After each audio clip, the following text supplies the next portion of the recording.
Hello, I'd like to welcome all of you who have joined us today. I'm Janice Brunner, and this discussion is part of our Citizen Travelers at the Travelers Institute series.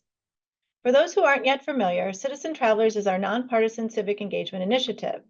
Started with the principle that for over 160 years, Travelers has thrived because freedom, the rule of law, and economic opportunity are foundational to our way of life. We are conscious of our role in preserving our democratic system and take seriously our responsibility to pass it on to future generations.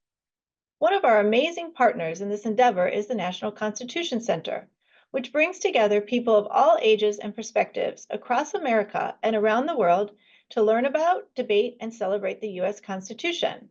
If you are not yet familiar with the NCC, I urge you to check out the fantastic resources available on their website as well as their museum, which is just steps from Independence Hall and the Liberty Bell in historic Philadelphia. I am certain that their high-quality programming and exhibits will inspire you to learn more about our country's history and the issues of the day, as they have me. We are delighted to have with us today Jeffrey Rosen, President and CEO of the National Constitution Center, to discuss his new book, The Pursuit of Happiness.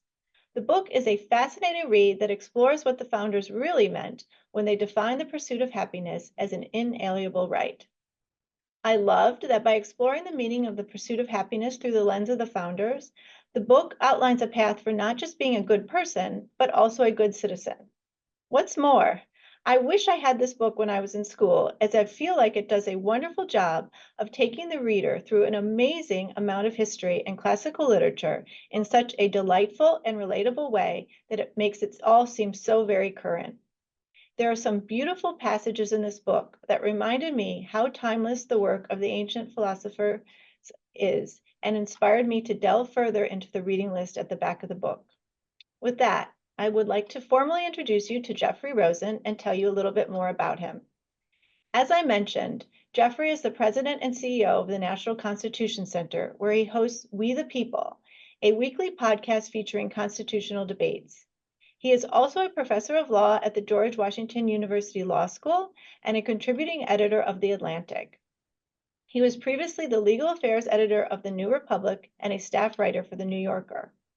In addition to The Pursuit of Happiness, How Classical Writers on Virtue Inspired the Lives of the Founders and Defined America, Jeffrey Rosen's other books include the New York Times bestseller, Conversations with RBG, Justice Ruth Bader Ginsburg on Life, Love, Liberty, and Law, as well as biographies of Louis Brandeis and William Howard Taft. Jeffrey, thank you very much for being here with us today, particularly on this monumental day for the National Constitution Center, which is hosting tonight's debate. To start us off, Jeffrey, can you tell us a little bit about how it is to be at the National Constitution Center today? And then, for those who haven't read the book, can you talk a little bit about the book and what inspired you to write it? Thank you so much, Janice, and welcome from the National Constitution Center. Yes, indeed, it's such an honor for the NCC to host the presidential debate. It was quite a production getting into work this morning because the entire area of Independence Mall in Philadelphia is sealed off by the Secret Service for blocks all around. But I'm here in the basement offices right now, upstairs. The networks and the Secret Service is getting the place ready, and it's just so meaningful that here in Philadelphia on Independence Mall, the birthplace of American democracy, Independence Hall, the place where the Declaration and the Constitution were drafted, and the National Constitution Center across the mall with the greatest view of the hall in America. It's just the perfect place for the debate, and we're honored to be hosting it.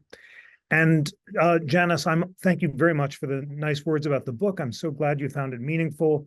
And I'm so inspired by the Travelers Nonpartisan Civic Engagement Initiative, which is such a great way of inspiring all of your colleagues and great Travelers staff members to learn about the Constitution, to learn about the Declaration, to learn about American history, and to engage in the exciting project of lifelong learning that the founders thought really defined the essence of the pursuit of happiness. So let me tell you how I came to write this book and how it changed my life, how it changed my understanding of how to be a good person and how to be a good citizen. And then I'll really look forward to a conversation with you and all of your great Travelers colleagues. So it was during COVID that a series of unexpected synchronicities led me to read the books of moral philosophy that inspired the founders when they talked about the pursuit of happiness. I noticed that both Benjamin Franklin and Thomas Jefferson, when they were young, had made a list of 13 virtues for daily living. And these virtues included temperance and prudence and order and resolution. And Franklin suggested that every night we make a self-accounting and put an X mark next to the virtue where we fell short. He tried this for a while. He found it was really depressing because there were so many X marks, and he gave it up, but he thought he was a better person for having tried. Jefferson offered his list to his daughters, and they included virtues like silence, think before you speak, and resolution, resolve to do what you ought and do what you resolve. What I noticed during COVID is that both Franklin and Jefferson chose as a motto for their projects a book I'd never heard of called The Tusculan Disputations by the great Roman moral philosopher Cicero. And Franklin's quotation was, "Without virtue, happiness cannot be." And Franklin and Jefferson had a longer passage from Cicero that he would send out to anyone who asked him when he was old, "What's the secret of happiness?" And the passage said, "He who has achieved a tranquility of soul, who's neither unduly exuberant or unusually despondent, he is the calm, self-mastered man of whom we're in quest. He is the happy man." So I thought, okay, I've got to read the Cicero book because it was so important to both Franklin and Jefferson in defining the pursuit of happiness. But what else to read? And then I found this amazing reading list that Jefferson would send out to anyone who asked him later in his life how to be an educated person. He would send this to sons of his friends who were going to law school. He'd send them to older Americans. And the list is striking both because of its breadth and the range of books that it recommends, and also the schedule that it recommends. And that's what really caught my eye. Jefferson says you've got to get up before dawn, read 2 hours of moral philosophy, then you can have breakfast, then political philosophy and history and law, then lunch, then science like astronomy and natural sciences, then dinner, then you're allowed some Shakespeare and poetry for light entertainment, then to bed, 12 hours a day, 7 days a week, no break. Okay, so I don't really know what got over me, but it was COVID. We all had more time. I felt I've got to read the books, especially of moral philosophy, that were on the reading list because they included both that Cicero book, the Tusculan Disputations, and then other Stoic and ancient Greek and Roman moral philosophers, Marcus Aurelius's Meditations, Seneca's letters, Epictetus, as well as Enlightenment philosophers like John Locke and Francis Hutcheson and Jean-Jacques Burlamaqui. So it was a gap in my education. It was obviously really important to Jefferson and to the framers of the Constitution. It was COVID, so I did what Jefferson recommended. I got up every morning before dawn. I read for an hour or two, depending on when the sun came up. I watched the sunrise. I found myself writing these sonnets to sum up the wisdom that I'd read, which I know seems extremely weird. But then I found out lots of people in the founding era also wrote sonnets about this great philosophy, including Phillis Wheatley, the first great Black published poet, and John Quincy Adams and Alexander Hamilton. It was something that a lot of people did back then. And that's what I did for a year. And what I learned changed my life. I found that for the founders, as for people throughout human history, from all wisdom traditions, happiness meant not feeling good, but being good, not the pursuit of immediate pleasure, but the pursuit of long-term virtue. And by virtue, they meant the classical virtues of temperance, prudence, courage, and justice, the ones that Jefferson and Franklin expanded to include other virtues like prudence and order and cleanliness. Basically, virtues for daily living that have to do with self-mastery, self-improvement, character improvement. You know, today we call it being your best self or even emotional intelligence. And in particular, the literature and the wisdom often talks about using your powers of reason to moderate or modulate your unreasonable passions or emotions so you can achieve that calm, focus and calm self-mastery that defined happiness for the founders. That distinction between reason and passion comes up all the time in the ancient and Enlightenment literature. And the founders, going back to Pythagoras, who it turns out not only invented the triangle and the harmonic system, but also the distinction between reason, which he placed in the head, and passion or emotion in the heart, and desire in the stomach. And he thought we have a responsibility to use our reason to moderate or modulate our desires and emotions. Not that we should lack emotion by any means, but we should temper unproductive emotions like anger, jealousy, and fear so we can achieve productive emotions like prudence, temperance, courage, and justice, so that we can constantly become more perfect, more able to be our best self and to serve others. Today, if you had to sum up the classical definition of happiness in a single sentence, it would be being a lifelong learner, really just using every moment of the day so you avoid those unproductive distractions that lead you to stop tuning into the present moment and using it as intensely and as well as possible to be more perfect. And that is what the founders had in mind when they talked about happiness. It really is a form of impulse control. And some of you may have heard of the famous marshmallow test that researchers at Stanford did years ago in the 1970s. They would offer young kids, 5 years old or something like that, one marshmallow if they insisted on having the marshmallow immediately, or two if the kids could wait for 15 minutes. And it turned out that the kids who could wait did better later in life. They had better outcomes in school and in their jobs. And it's that idea of resisting immediate gratification so you can reflect and serve your long-term best interest. That's the definition of virtue. You see that in the Christian literature, in the Enlightenment literature, in the Stoics, in the legal literature, and in the literature that led to the American Revolution. Just all that idea of reason over passion, impulse control, being your best self, self-mastery. So that was the definition. And then I set out to see how the founders applied that lesson, these virtues, in their own lives.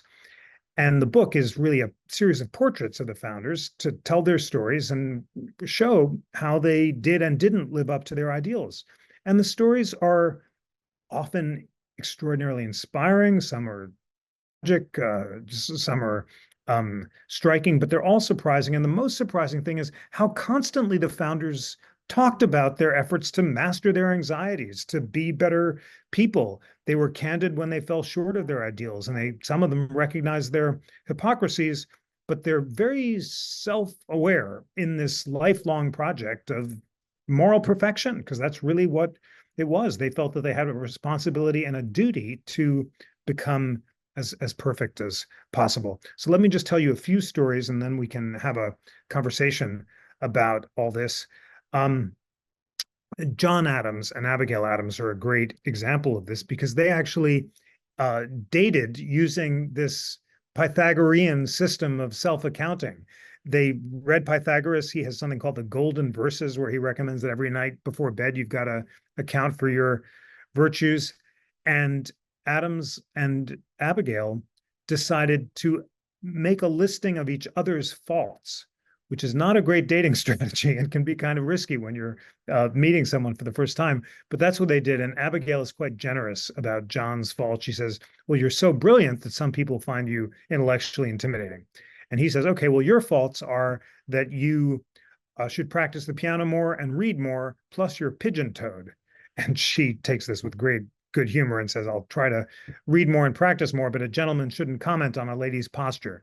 They overcome all that. They get married, and they have one of the great romances, intellectual and epistolary friendships in all of letters. It's incredibly moving to see their intimate conversation over the years. And Adams has some of the same capacity for friendship and growth with two other great figures, Mercy Otis Warren and Thomas Jefferson. Mercy Otis Warren, Adams commissions to write plays about the Revolution, satires on the British, And he calls her the poetical genius of the revolution for her incredible poems and plays, including The Adulator, was one of the most famous ones. But they fell out over politics. She's an anti-federalist and a partisan of Jefferson. She, in her multi-volume History of the United States, the first comprehensive U.S. history written by a woman, the great Mercy Otis Warren, accuses Adams of being a monarchist and says he's vain. And he writes back, "How dare you say that Adams is vain? Adams is not a monarchist." He talks about himself in the third person, kind of proving her point. So they kind of fall out, but they make up. That's the thing about Adams. He's so relatable and he wears his heart on his sleeve. And after they make up, she says, "I've just got one favor to ask. Some guy has taken credit for my play, The Adulator, in the Boston Athenaeum and put his name on the title page. Can you certify that I wrote it?" And Adam says, "Absolutely. You're the only genius who could have written this play." He rides into Boston, strides into the Athenaeum, and on the title page of the play crosses out the guy's name and says, "This was written by Mercy Otis Warren." And you can see that today if you go to the Athenaeum, and you'll see Adams' testament to their friendship and his capacity for forgiveness. And then there's, his amazing work on the Declaration, and then falling out, and then reconciliation with Thomas Jefferson. After writing the Declaration together, they fall out in the first great partisan battle of American history, the election of 1800.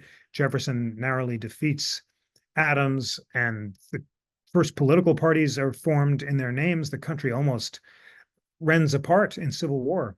But after Jefferson's presidency, they too make up. And then they have one of the great exchanges of letters of all of American history. I urge all of you who are listening, check out these primary sources and read them yourself, because they're so inspiring and you'll find them easily online. And what do Adams and Jefferson want to talk about when they're old? They want to talk about books. They're just constantly reading and growing, because ever since they were kids, they have those, reading schedules. And Adams is so excited when he learns that Pythagoras, the founder of Greek moral philosophy, might have traveled to the East and read the Hindu Vedas and the Bhagavad Gita, but he's not sure whether a guy called Joseph Priestley has lived long enough to translate the Bhagavad Gita and write a comparison of the moral philosophy of the Gita and the Greeks. Jefferson says, "Good news, he lived. I'll send you the book." I mean, it's so moving to see how eager they are actually for access to books. And then Adams says, "This is great. I think this will show that the East and the West share the same moral philosophy and understanding the pursuit of happiness," which Adams sums up in the phrase "renounce and enjoy." Renounce attachment to external events that you can't control, and enjoy eternal salvation and happiness. And Gandhi quotes the same phrase. Isn't it amazing to see how ecumenical Adams is in his reading, and also his really thoughtful, ability to distill the common lessons of the East and the West, exemplified in the Stoic dichotomy of control. The Stoics say, don't focus on trying to control stuff you can't, which is other people's thoughts and actions and emotions. Only focus on your own thoughts, actions, and emotions, which is the only thing you can control. And that intimate wisdom, which mirrors that of the Buddhist literature as well, we are what we think, life is shaped by the mind. Adams finds a connection to the East and the West. So it's very, very moving. And Jefferson, at the end of his long life, says to Adams, "I've thought about this and I've become an Epicurean." And by Epicurean, he means not hedonism, which is the way that Epicureanism was caricatured by the enemies of Epicurus. Instead, the Epicureans believed not that we should totally overcome pleasure the way the Stoics think, but we should rationally contract our desires so that we can meet them, so we can be self-mastered and composed in the way that Cicero said. Extraordinary, these great men, former presidents, they're readers and they're learners, and it's very inspiring. That leads to the subject of Jefferson and slavery, which I talk about candidly. How is it possible that Jefferson and the other enslavers from Virginia, who insisted that slavery violated the Declaration of Independence, themselves owned slaves? What was striking to me is that they didn't even try. And I found this amazing quotation from Patrick Henry, another Virginian, who had just given the "Give me liberty or give me death" speech outside the Virginia legislature.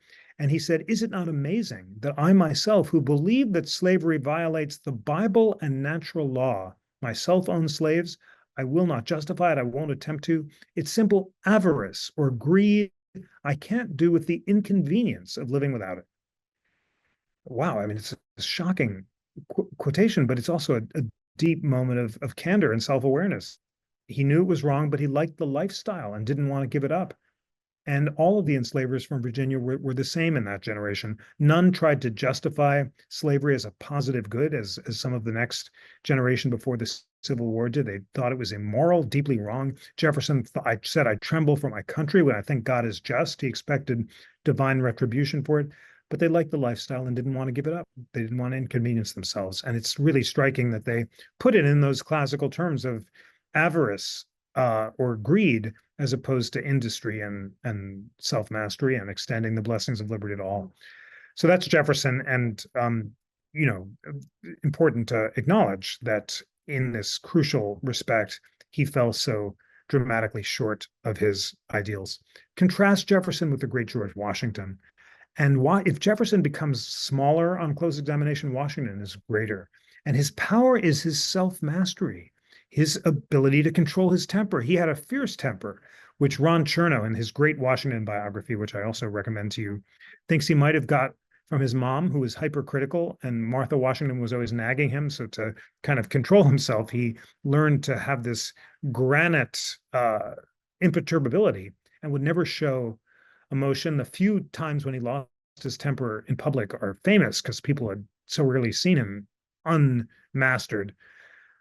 But one of his greatest moments of self-mastery was at Newburgh in 1784. The soldiers are rebelling because Congress won't pay them. You can't raise taxes under the Articles of Confederation, so there's no back pay for the soldiers. They're thinking of mutiny. And Washington mounts what he calls the Temple of Virtue, which is this wooden platform. He has performed for the troops Addison's Cato, a play about classical virtue, and then he goes to read the speech imploring the soldiers to find prudence and temperance, to wait to be paid, and then he assures them they will be. But he can't read the speech, so he puts on his reading glasses and he says, "Forgive me, gentlemen, I've grown old in your service, and now I've grown almost blind."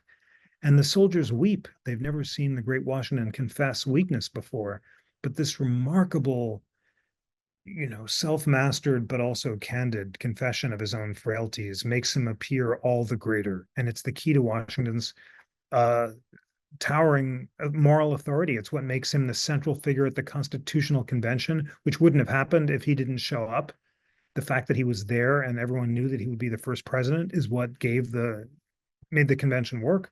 He didn't say much, never did, but he's always self-mastered. And that leads to the learning about the Constitution. And I read the Federalist Papers, which are the newspaper essays that Madison and Hamilton wrote to defend the Constitution, in a totally new light after reading this moral philosophy.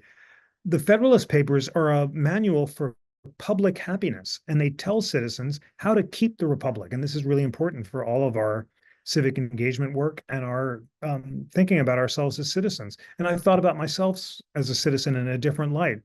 Madison thought, just as we have responsibility to use our powers of reason to moderate our passions and emotions in the constitution of our mind, so we should try to strive for the same harmony in the constitution of the state. And that's why separation of powers is so important. The executive, the Senate, the House are separated to mirror the faculties of the mind, with the executive reason and the House is passion, and I think the Senate is desire. They really thought of those kind of parallels. And the founders thought that personal self-government is necessary for political self-government. In other words, unless individual citizens take the time to master their unproductive emotions, not to engage in their angriest, most partisan behavior, to try to own the libs or own the conservatives, or to, tweet your anger immediately, but instead you think before you speak, you think before you tweet, you try to achieve conciliation and moderation. You listen to the other side, and you perhaps change your mind, or at least you open your mind to positions you don't agree with. Then they think the republic will fall. And at the end of their lives, the founders are not sure whether or not the experiment's going to work. Washington's afraid of faction. Jefferson properly fears civil war over slavery. Only Madison's a little more optimistic because of a new media technology, the broadside press. And he thinks that citizens, if they take the time to read arguments like the Federalist Papers and newspapers, can discuss them among themselves and with their representatives, and reason can slowly diffuse across the land. he thinks the fact that America's big is a plus because it'll be hard for mobs to organize quickly. And by the time they do, they'll get tired and go home. Madison's very afraid of mobs. It was the mob riots in Western Massachusetts called Shays' Rebellion, where debtors are mobbing the federal courthouses, that led him to call the Constitutional Convention. Madison says, in all large assemblies of any character composed, passion never fails to wrest the scepter from reason. Even if every Athenian were Socrates, Athens would still open a mob. But he's hopeful that this new technology of the broadside press will slowly allow reason to diffuse across the land, avoid mobs, and ensure the triumph of reason over passion. And that's the definition of a faction, any group that is motivated by passion rather than reason, devoted to self-interest rather than the public good. All right, I'll wrap up by saying it's obvious that we're living today in a world that looks very different from Madison's hope of the Republic of Reason. We are more polarized than at any time since the Civil War, and we are seeing on social media posts based on passion travel further and faster than that based on reason. And yet, I want to end on a note of hope and optimism. We are living at a time when all the books of the world are free and online. And it just blows my mind that I was able to write this whole book just at home on my couch because I could just read the books for free online. Think of Adams and Jefferson, so eager to get access to books. And for us, they're just waiting. All we need is the discipline to read them. And if there's a takeaway from my project, it's this, and I want to share it with you. It's that I rediscovered the transformative power of deep reading. I'd gotten out of the habit of reading books that were not related to my immediate deadline or whatever I had to do for work. And just that unusual project of taking a half hour or an hour in the morning to learn and grow in unexpected directions from reading books for their own sake changed my life. And I've tried to keep up the habit. I have to fess up. I'm no longer getting up for the sunrise every morning, but I try to. And whether or not I catch the sunrise, my rule is I'm not allowed to browse or surf until I've read, for a half hour or an hour. And it's a habit or a practice, but I'm keeping it up. And it's just great. You learn something every day that you read. Just this morning, I came across this great book by Edmund Morgan on the birth of the Republic, 1763 to 1787, which tells the basic history of the ideas that sparked the American Revolution in such a clear way that I can't wait to share it with you and with kids across the country for the NCC. And I've become an evangelist for the transformative power of deep reading. And there we go. Janice, what do you think? I love that. First, I have to just say you were much more productive during COVID than I was, but most people will probably say that. But I love the focus on lifelong learning, and I think you've called this a self-help book, and it's so true. Like it's so great the way everything weaves together, and it's very inspiring to think. And I think that goes to kind of what the founders, one of the things I think that came up as I was reading it, or even as you were just talking, was like, wow, how can I possibly, this is a very high standard, how can I meet it? But I think one of the things you emphasize in the book that's really important and that you've said before is it's not the actual end goal that you're searching. It's the practice of doing the reading, of engaging in this kind of self-mastery that is actually the pursuit. You say it much better than I do, but can you expand on that a little bit? No, you said it beautifully, and that's exactly right. The goal is not the attainment, but the pursuit itself. The quest is the journey. You never expect to achieve moral perfection. Only, Jesus or Socrates or Pythagoras or a handful of the greatest sages throughout history can actually be perfect. But it's becoming a little more perfect every day, and just using every moment of the day that you can to, as productively as you can. And it turns out you feel better too. Jefferson has this great line: "I've given up newspapers for Tacitus, and I feel much better." And it's really true that when you read a book as opposed to just surf the blogs, you feel better. And that's that idea of happiness as virtue. It's not some unattainable standard of literal perfection, but just, I mean, today we call it mindfulness, or there are all sorts of adjectives that we have, but it's all in the quest, and that's why the phrase is the pursuit of happiness. And it's so cool. With word searches now, you can search the original documents because they're all online. And I just searched for the pursuit of happiness, and that phrase is everywhere. It's not some secret phrase that Jefferson pulled out of nowhere. It's in all of the sources. I'll quickly say David Kane asks in the chat that he was taught in high school that the pursuit of happiness was a euphemism for property. And I had thought that too, David, but what I learned is that for Jefferson, property is an alienable right, whereas happiness is an unalienable right. He's getting all this from John Locke, and in the famous second treatise, John Locke talks about life, liberty, and property being natural rights. But it's in the essay concerning human understanding that Locke says that the pursuit of happiness is an unalienable right. When we move from the state of nature to civil society, we alienate or surrender certain rights in order to get greater security and safety of the rights we've retained. Obviously, property has to be alienable because you have to exchange property to give it value, and the government has to be able to enforce contracts. But happiness is unalienable because it's rooted in our reason and our conscience. And I can't alienate or surrender to government the power to control my conscience or my thoughts because I can't entirely control it myself. It's my thoughts are the product of my reason, and I can't alienate my reason to a tyrant or a dictator. It's inherent in who I am for a human being. So that's why Jefferson properly said life, liberty, and the pursuit of happiness as unalienable rights, all carefully reading Locke. And it's just one of the many things I discovered just by going back to the primary sources.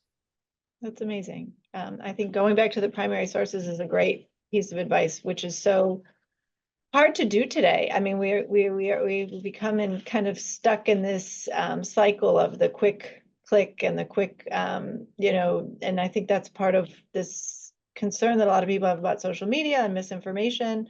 You talk a little bit about social media in the book, and just love for you to expand on that a little bit here about, I think there's one quote about, what would the founders have thought about social media in your view? Well, obviously, it was Madison's nightmare. It's not a partisan comment that the tweeting president is a Madison nightmare, because Madison says explicitly that the president should never communicate directly with the people. That could lead to demagogues like Caesar on horseback, who persuaded the people of Rome to trade their liberty in exchange for cheap luxury.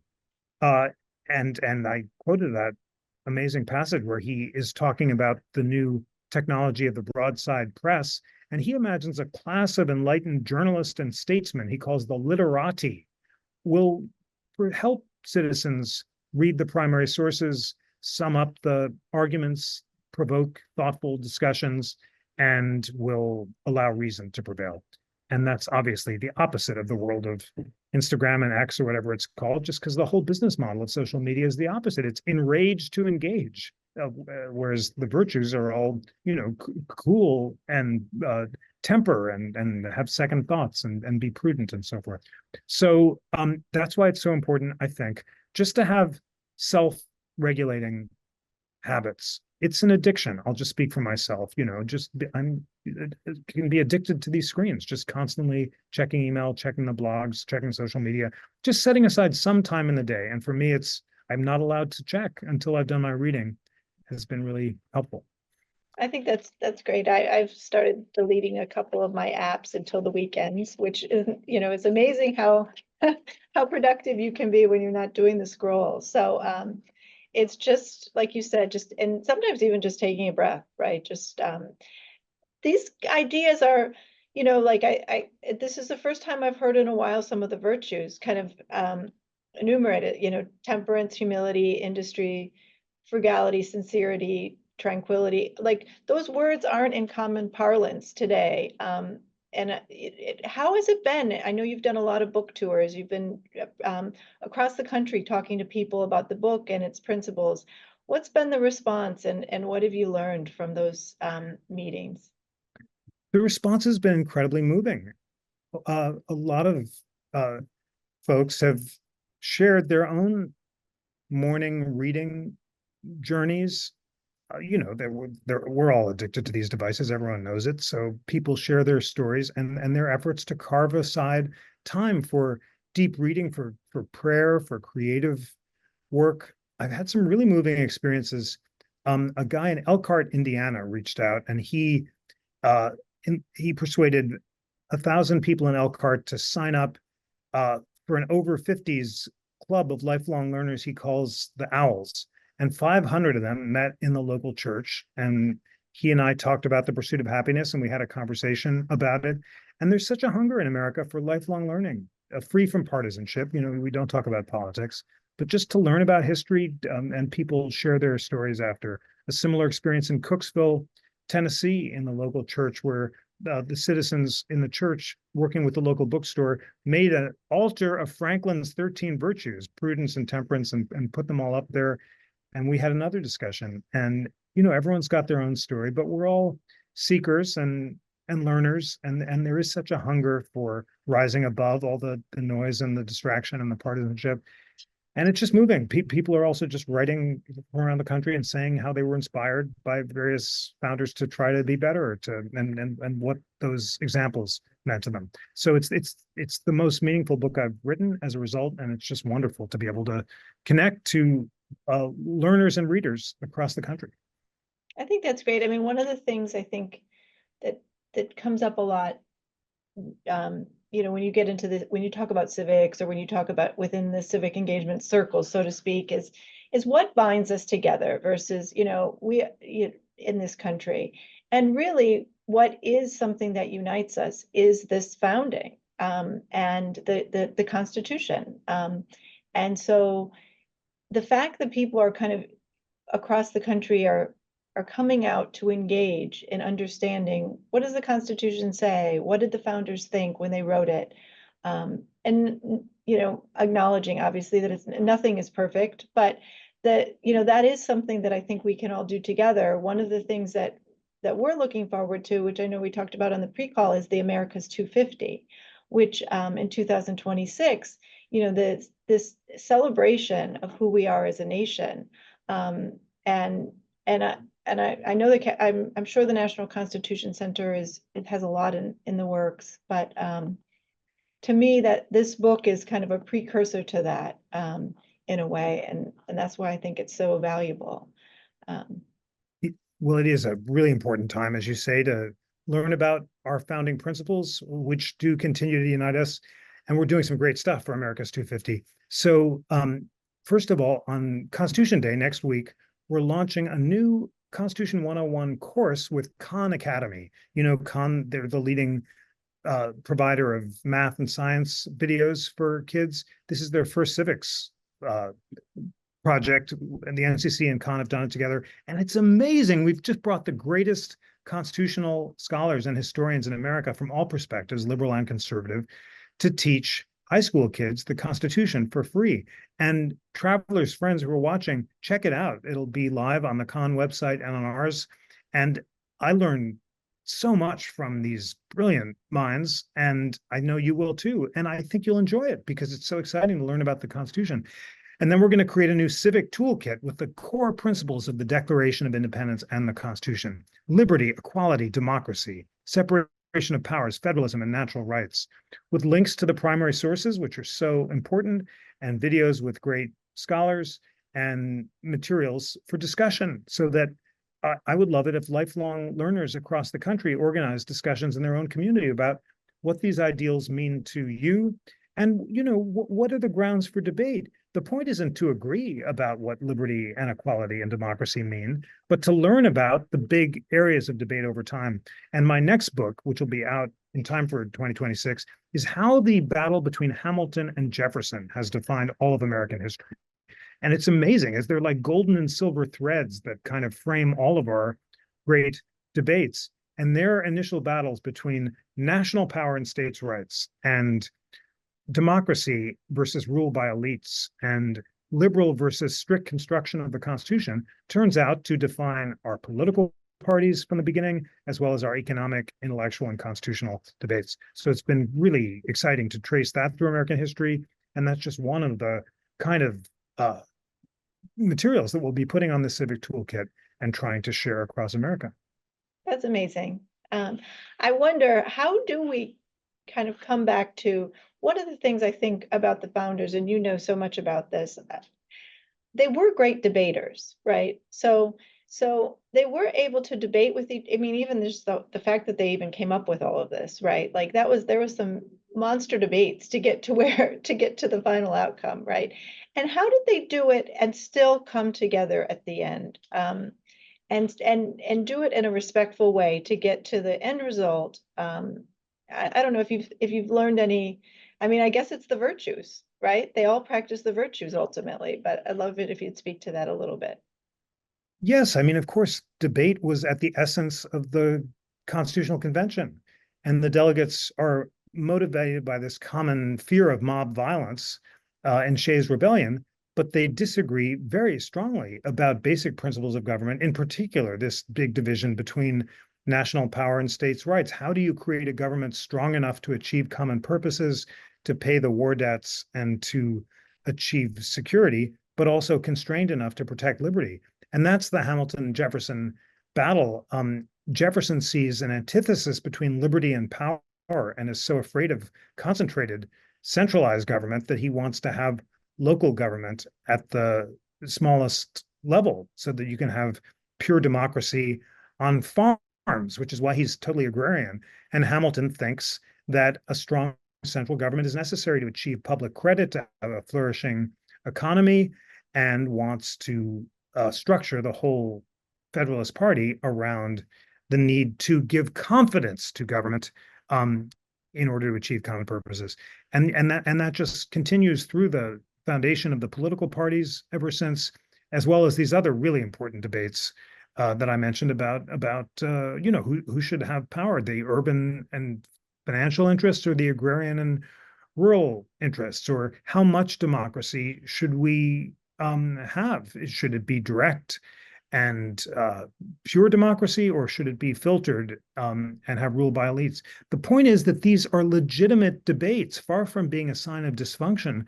It's the centrifugal force between the ideals of Hamilton and Jefferson that have allowed the center to hold and allowed pragmatic compromise. It's only when the ideals are taken to extreme that violence results, or when the principles become totally divorced from politics and people are guided purely by partisanship, that violence results.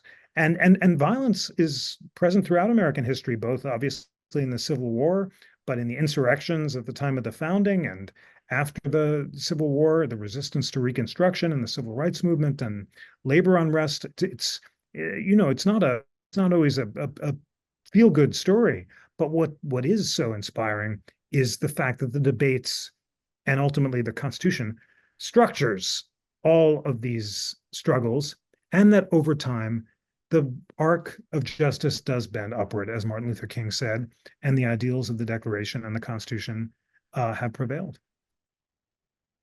Inspiring.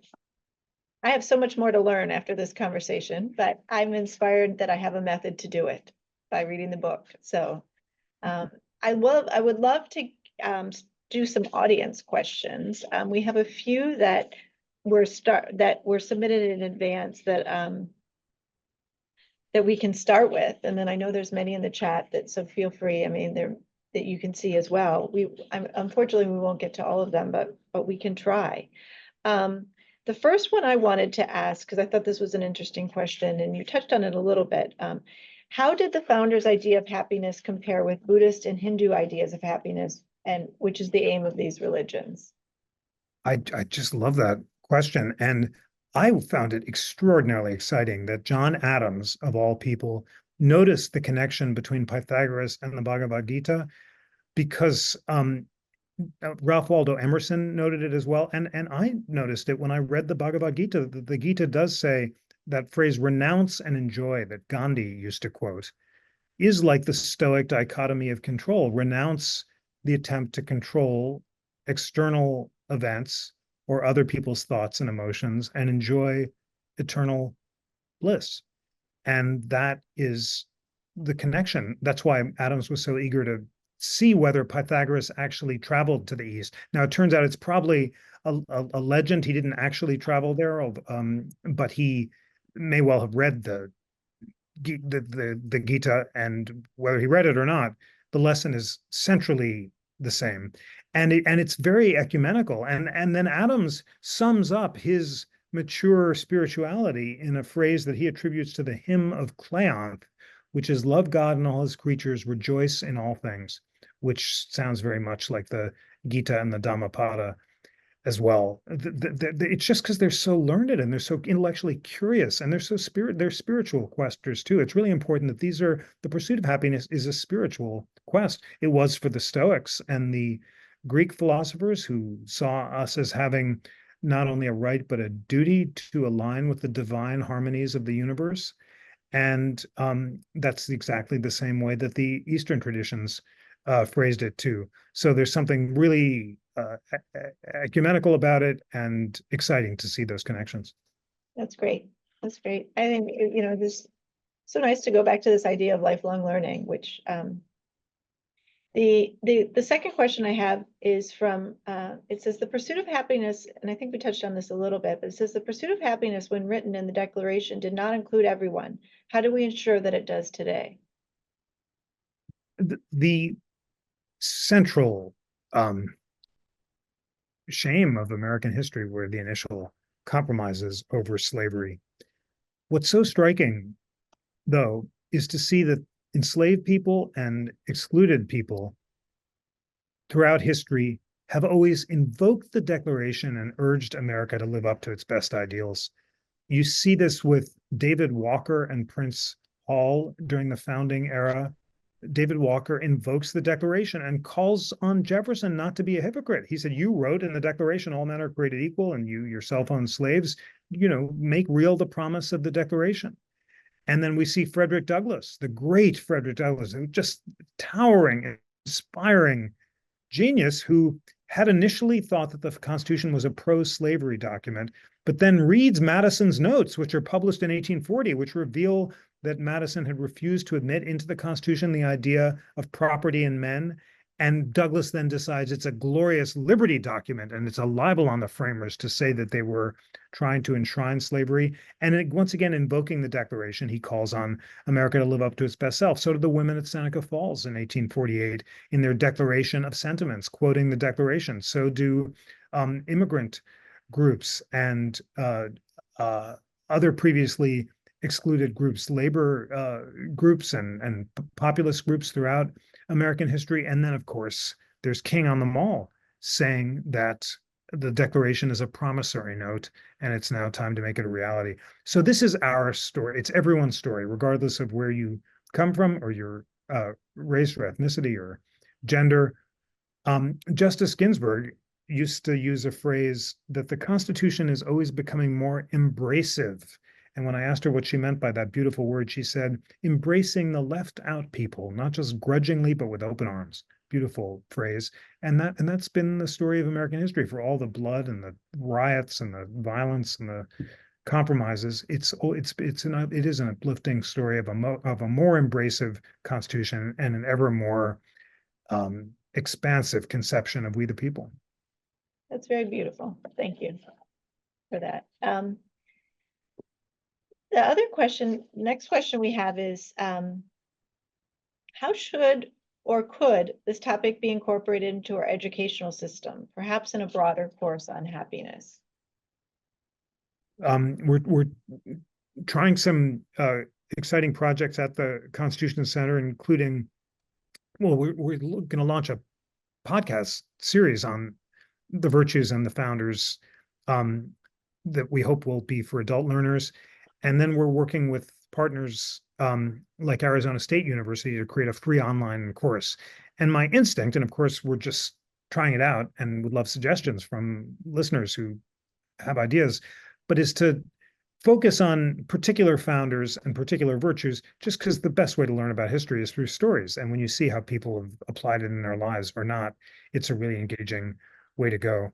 And I'm really an evangelist for lifelong learners, which is why I'm so glad that Janice, you've convened this great group, and the comments in the chat that people are finding this meaningful or useful are. So if if anyone who's listening wants to convene reading groups, the way that guy in Elkhart, Indiana did, and you can get a group together, let me know, and maybe we can send out resources by Zoom or otherwise. I think I was just out at Chautauqua, which was founded in the 19th century, and their mission is self-mastery through lifelong learning. I just love that because that's the definition of the pursuit of happiness.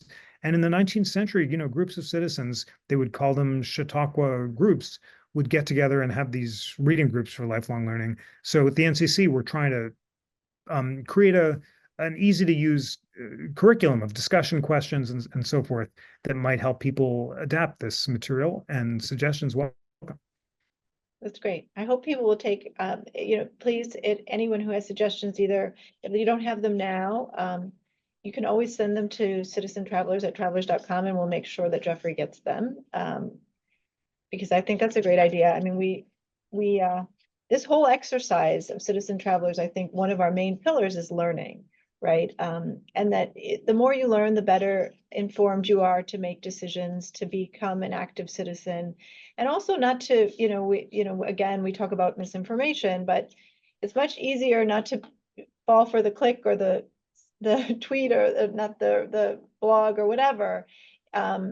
If you are informed on a subject in a nonpartisan way. So I think, plus I think learning is just fun. I mean, that's the key, right?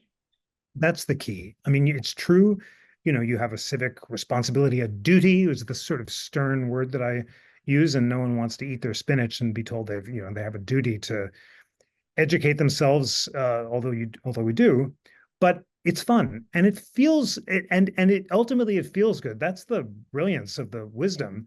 Happiness is for the founders was not immediate pleasure, but long-term virtue. It was being good, not feeling good. But ultimately, when you are a reader, you'll feel better too. You know how you feel like totally wasted time when you've just binge watched some nonsense, and you just feel better when you've read the book because it opens up new worlds. It seems so kind of either obvious or radical, or you can't believe it because why should I do this? But I think the older you get, the more important it is, and it's tough when you have kids to do this, young kids to do this morning reading, of course, and when you're working, it can be more challenging, but you can carve out the time. A half hour a day, think of it. We all know we're not using every moment well, the way Seneca and George Washington told us we should. And then for retirees, it just gives a sense of purpose to life. How could you not want to be a lifelong learner when you've retired? It's just the best way you can cultivate your faculties and learn and grow. So it's very exciting to do it all together. And that's another point I think that I've heard you say in other talks, which we didn't have a chance to talk about, was like the checklist, right? So even the exercise of setting the goal, and this is like, again, going back to the self-help, it's interesting. Setting the goal, you may not always meet it, but actually setting it. Like I have on my little Apple Watch, my goal for steps. And I don't always meet it, but the fact that I know that it's there. But I don't think we've talked about that on this call, the checklist. Can you just talk about that very briefly? Yeah.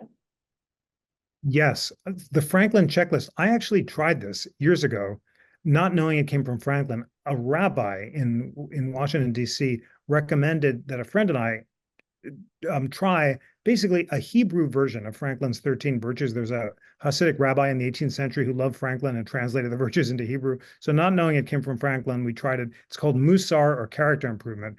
Basically, like Franklin, we found it's incredibly depressing, because you got to put an X mark every time you lose your temper in the temperance box.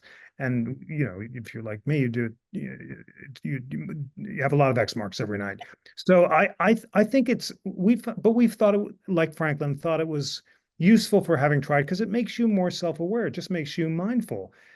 So you might enjoy trying it, and you can find the Franklin chart in his autobiography. And I should say also, a bunch of folks in the chat have asked for Jefferson's reading list, and I chatted back to some individuals. There are really two reading lists. One, his letter to Bernard Moore, which has the schedule, and then his letter to Robert Skipwith has the full list of books. I have the top 10 books at the end of the Happiness book, but you can find all of these online if you didn't get my chat. But what I'm saying is, you may want to try the Franklin system just out of curiosity, and maybe it'll work for you. and there are other ways of doing it too. But for me, it is all the takeaway, as I said, is that it's all about the habits and it's all about the schedule, and having a particular time of day when I do my deep reading is good. But then that just makes you much more mindful about time, about how you're using your time every day. And then when you are kind of sweating the small stuff or who moved my cheese, you kind of feel out of alignment and you try to get back into that state of calm self-mastery and tranquility because you feel like you've got to be using your time well. So ultimately, once I internalized it, it was much more of a feeling than a kind of enumeration uh, of a checklist. But there are all sorts of ways to do it, and try them out. Sounds good. We will do it. I'm going to end with the last question that is in the chat. And also we had, another question about this too. Everyone loves to talk about Hamilton. Have you seen it? And what are your thoughts on modernizing American history to increase accessibility and understanding? I saw it. I loved it. It's marvelous. Anything that excites kids or people of any age to learn about and love American history is great. And it's really striking. The Hamilton Jefferson book traces Hamilton and Jefferson's reputation throughout history. And it really is like the stock market. When one is up, the other is down. And there have been a few other Hamilton booms. He crashed after he died because the Federalist Party is dead and he's viewed as an aristocrat, and everyone's a Jeffersonian, including Lincoln, all honor to Jefferson. Then the Civil War, Jefferson's down because Jefferson's led to secession.